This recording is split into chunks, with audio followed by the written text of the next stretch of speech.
O Flamengo é sua mania de nos surpreender. Quando achávamos no final do domingo que estava tudo resolvido e o trabalho poderia transcorrer bem, o Pedro me falta treino na segunda-feira, depois alega que foi ao dentista, que ainda estaria sentindo dores por conta da agressão do agressor já desligado, preparador físico da comissão do Sampaoli.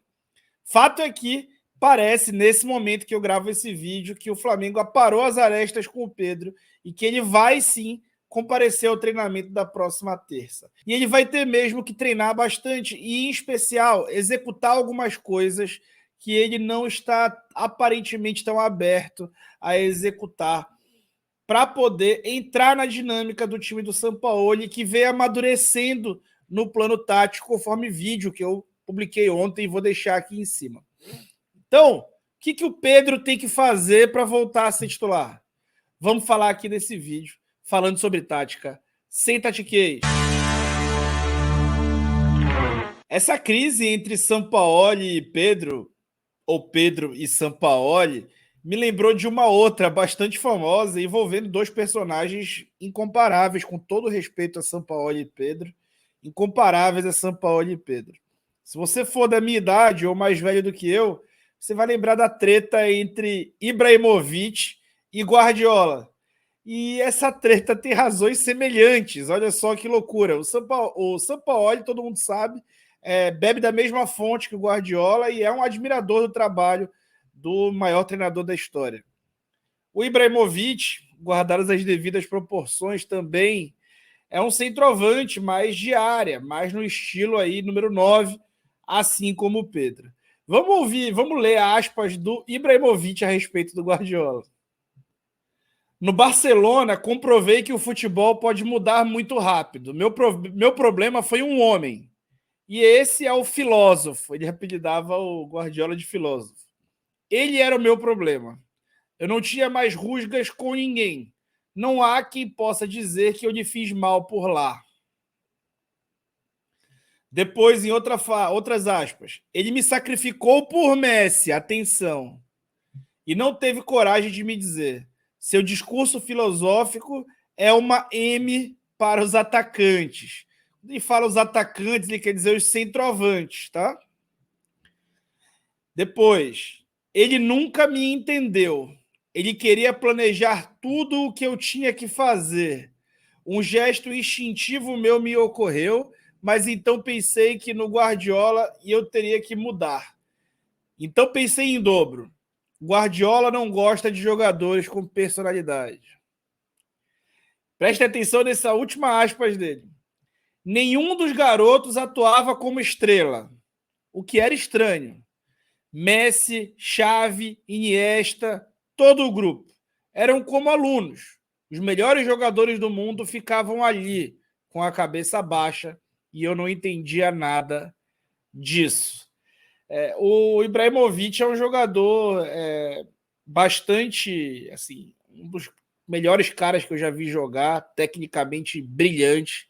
Certamente, tecnicamente, ele seja até maior do que vários centroavantes aí que fizeram história no futebol mundial. Mas ele, digamos assim, sempre foi um cara icônico, de certa forma, sempre foi um cara que aparentou se preocupar muito com o seu ego e muito com os gols que tinha que fazer, muito com aspectos individuais de um esporte que é coletivo. Pois bem, ele não deu certo no Barcelona e certamente se arrepende de ter ido trabalhar com o Guardiola. Mas e o torcedor do Barcelona?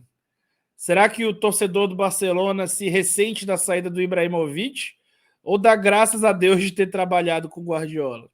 O período que gerou frustração para o Ibra gerou taças e talvez tenha sido um dos maiores períodos da história do clube catalão. Créditos e débitos, gente. Sempre há o que escolher. O Ibrahimovic tem um ponto. E sim, ele tem um ponto. É óbvio que o Guardiola é obcecado por controle e vem da mesma escola do Sampaoli.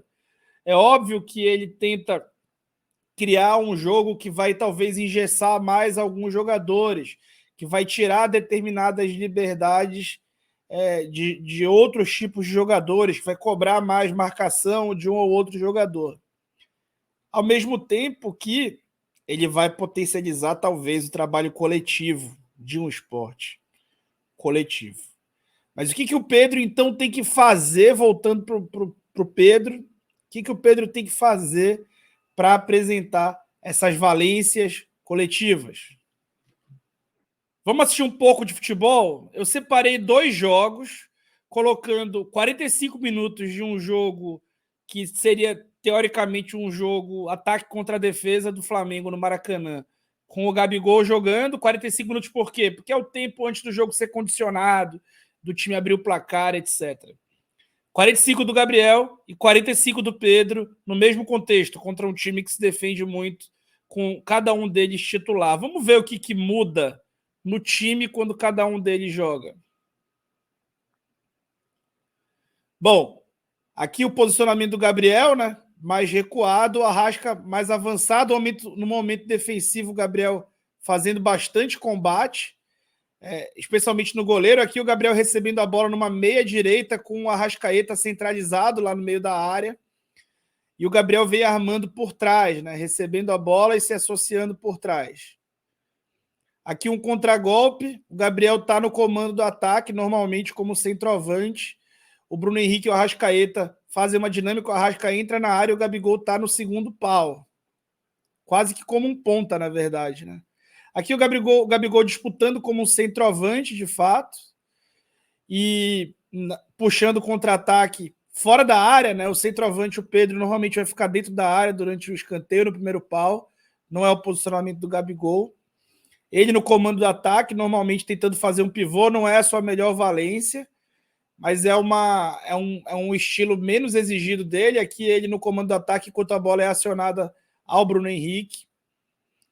E ele guerreando dentro da área também, a área com mais gente, né? Quando o Gabigol está em campo, geralmente o time chega com mais gente dentro da área. Aqui ele sai para a infiltração do Everton Ribeiro pelo comando do ataque, abrindo muito pelo lado direito, né? E quando ele abre pelo lado direito, tá ali o Bruno Henrique ocupando o ataque, o Gerson vai fazer a ponta.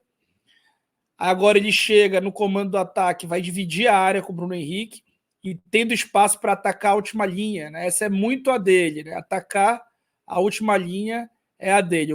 Pressão pós-perda, ele executando a pressão pós-perda, bastante competente nisso e atacando a última linha. Ele é o jogador de atacar a última linha, perdeu muito dessas características quando acabou ficando um pouco mais pesado, mas tem retomado isso aí. Ele recompondo, marcando o corredor lateral até a linha de fundo.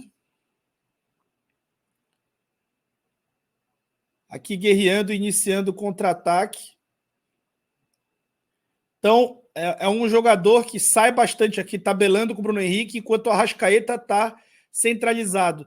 Observar o Arrascaeta quando o Gabigol está jogando é muito interessante. Ó. Ele está sempre muito avançado. O Arrascaeta fica com muito mais liberdade quando o Gabriel está em campo do que quando o Pedro está em campo. Agora começou o Pedro. Pedro aqui no comando do ataque, o Arrascaeta mais recuado, o Gerson aqui na ponta. Ali o Arrascaeta na base da jogada, o Pedro no comando do ataque. Perceberam que ele não foi acionado, né? Nenhuma das duas vezes. Aqui o Pedro sobe para fazer uma marcação mais alta, ele vinha se esforçando nessa maneira. O pivô, né? A bola longa para o Pedro disputar. Ele realmente sendo bem mais competente nesse aspecto, quase gera uma chance de gol. Aí aqui de novo, a bola vai para a ponta, o Pedro no comando do ataque. E percebam como o Arrascaeta está muitas vezes até fora do enquadramento ofensivo, né? Começando bem mais na base da jogada do que o próprio Pedro. Né? O Pedro jogando basicamente sempre no comando do ataque, sempre centralizado ali. E o Flamengo acaba se movimentando menos ofensivamente porque ele se movimenta menos no sentido de trocar de posições. Agora, de novo, Pedro recebe, faz o apoio, especialidade dele, consegue manter a posse, e aí o time fica bastante refém até dos ataques ao espaço do Gerson, por um lado, e do Wesley pelo outro. Agora o Wesley atacando o espaço, a bola vem para o Pedro e ele recebe já muito ali marcado, né? Já muito preso na marcação, porque acaba não entrando na rotação do time em termos de trocas de posição. Que o Pedro recebe a bola, vai dar um apoio, são todas as ações com bola de cada um deles, tá? Aqui ele realmente recebe, dá um ótimo passe. Pedro, ele é muito bom tecnicamente, né? Ele é um jogador muito diferente tecnicamente. Quando envolve uma disputa também, ele acaba se saindo muito melhor no espaço curto e também fisicamente tem muito mais físico para sustentar. São dois caras absolutamente diferentes, inclusive o mapa de calor deles demonstra, né? O Gabigol com o mapa de calor aí mostrando, né, com o Sampaoli, mostrando que ele é um cara que sai muito da área e sai por todas as posições do meio. E o Pedro já bem mais fixo e eventualmente saindo da área, mas sai da área mais ali pelo lado esquerdo, mas bem mais curto, né? Uma saída bem mais curta. É um jogador menos móvel, digamos assim. Vocês viram que eu abordei bastante a questão do posicionamento e da troca de posição. Gente, isso é muito importante para esse Flamengo posicional que precisa arrastar os adversários, fixar, criar referência, abrir espaço, atacar espaço e ter essa movimentação que o Bruno Henrique e o Gabriel dão, né, especialmente depois da volta do Bruno Henrique, acaba sendo muito importante para esse time conseguir contornar defesas e ter a melhora que vem tendo nos últimos jogos.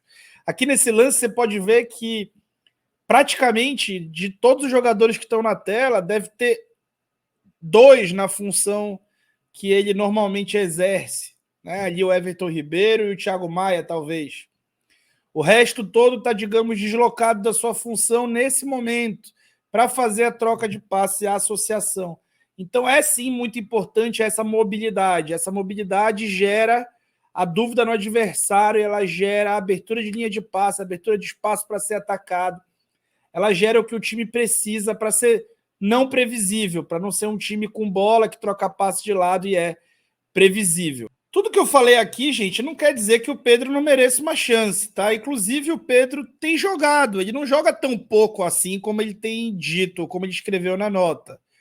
Ele, com o Sampaoli, fez 20 jogos, o Gabriel fez 21, o Pedro serviu a seleção, chegou a ficar indisponível, depois ficou lesionado, o Gabriel também teve uma lesão curta.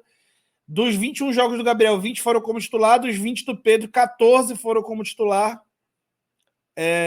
Quase 2.000 minutos o Gabriel, quase 1.400 minutos o Pedro. E desses 20 jogos, 8 foram juntos. Só que o Sampaoli parece ter desistido dessa ideia, e eu até fiz vídeo aqui no canal falando que ele deveria desistir mesmo, porque não estava funcionando legal. A última vez que jogaram juntos foi no dia 27/5.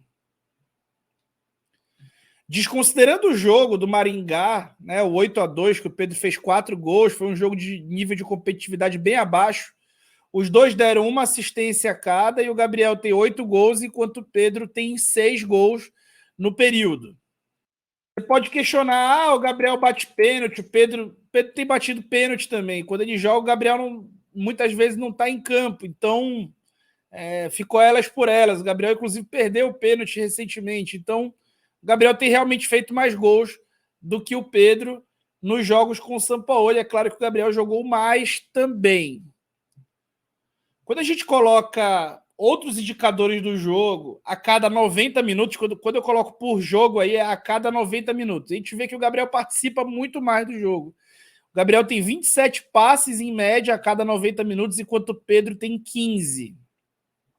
Quando a gente vai para os duelos defensivos, o Gabriel tem praticamente 2 duelos defensivos a cada 90 minutos e o Pedro 1,5. É uma diferença grande. Nos duelos ofensivos, o Pedro tem o dobro. 7,55 contra 3,65. Ele é um centroavante de duelo. O Gabriel é de construção, é um 9 ali de mobilidade, digamos assim. E o aproveitamento desses duelos ofensivos determina também muito do risco que existe, né? O Pedro ganha 23% desses duelos e o Gabigol 39%, porque o Gabigol acaba se envolvendo em dinâmicas que deixam o adversário no engano maior. Fato é que são jogadores completamente diferentes entre si. O Pedro tá certo de querer jogar. A pior coisa seria se ele não quisesse. O Sampaoli tem as convicções dele e nelas cabe muito melhor o estilo do Gabriel, inclusive para atacar o espaço ou para essa troca de posições.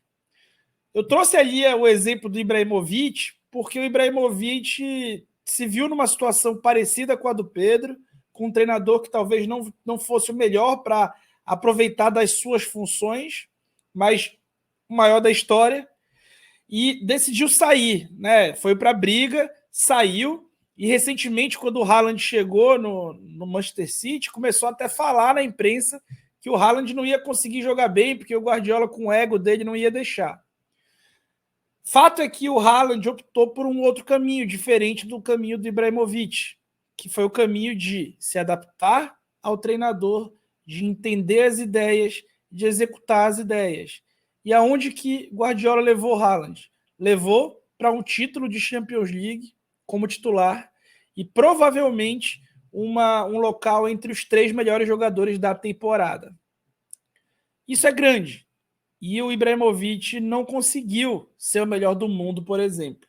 Eu sou capaz de apostar que, se não for dessa vez, em outra oportunidade o Haaland conseguirá.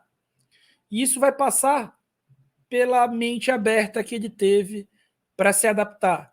O Ibrahimovic tinha todas as qualidades para se adaptar. O Pedro também tem essas qualidades para se adaptar. Só que não só de qualidade vive o jogador, e não só do indivíduo vive o jogo de futebol. O jogo de futebol é um esporte coletivo. E as ideias do treinador que prejudicaram o Ibrahimovic contribuíram para o Messi. As ideias do Sampaoli, que talvez prejudiquem o Pedro e o Gabigol, contribuem bastante para o Arrascaeta. E o Flamengo, especialmente, não perde. Perdeu uma vez nos últimos 21 jogos. E aquele Barcelona é reconhecido como o maior time desse século. Então, o que escolher? É necessário fazer uma escolha? Eu acho que a gente já é bem adulto, e o Pedro especialmente bem adulto, assim como o Sampaoli, para que se entendam. O Sampaoli parece disposto ao entendimento depois do erro absurdo de um integrante da sua comissão técnica. Então é necessário que se entendam, que tentem fazer dar certo, porque se não tiver vontade de que funcione, é como um casamento. O contrato até 2027 prende o Pedro, e a vontade de fazer dar certo no Flamengo prende o Jorge Sampaoli. Para sair dessa situação de prisão, eles vão precisar trabalhar juntos. Será que eles vão conseguir? O momento é desfavorável para o camisa 9, que acabou metendo os pés pelas mãos ao faltar ao treinamento. Também não é tão confortável para o Sampaoli depois da atitude do seu colega e amigo. Então, acho que um deve para o outro uma chance. E os dois devem para a torcida do Flamengo fidelidade e nenhuma vaidade. Se o Ibrahimovic teve, o problema é dele. Que os dois sejam um pouco mais como o Haaland. Deixa a tua opinião aí. Valeu.